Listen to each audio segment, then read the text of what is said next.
President Trump, in an exclusive interview with Reuters late Tuesday, said he would intervene in the U.S. Justice Department's case against the chief financial officer at China's Huawei Technologies if it would help close a trade deal with Beijing.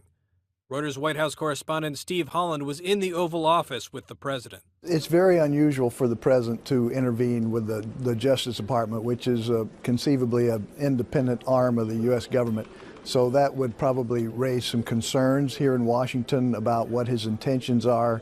He's leaned very heavily on the Justice Department in the past on the Russia investigation, but has not stopped it.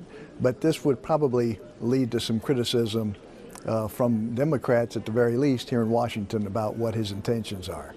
Huawei's CFO was arrested in Canada on December 1st and has been accused by the U.S. of misleading multinational banks about transactions linked to Iran, a potential violation of U.S. sanctions.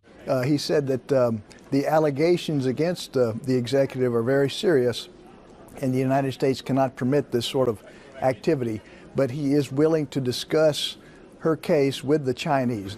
It's possible he could use this chief financial officer of Huawei as a bargaining chip for trade talks, but the specter of tariffs is still out there, still weighing on the economy.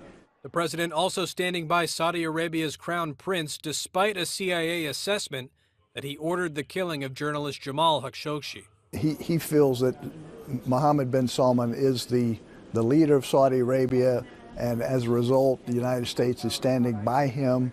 Reuters also asked about the special counsel's investigation into Russian meddling and the possibility of impeachment over hush money payments made by his former personal attorney. He said, he thinks that the people would revolt if something like that happened, that he's done nothing wrong, that there was no Russia collusion. He thinks that he has brought about the greatest economy in the history of the United States, and that why would anyone want to derail that over what he considers minor allegations. And he thinks that there was no Russia collusion. So he's in a point where he's just kind of waving these charges off and waiting to see what happens.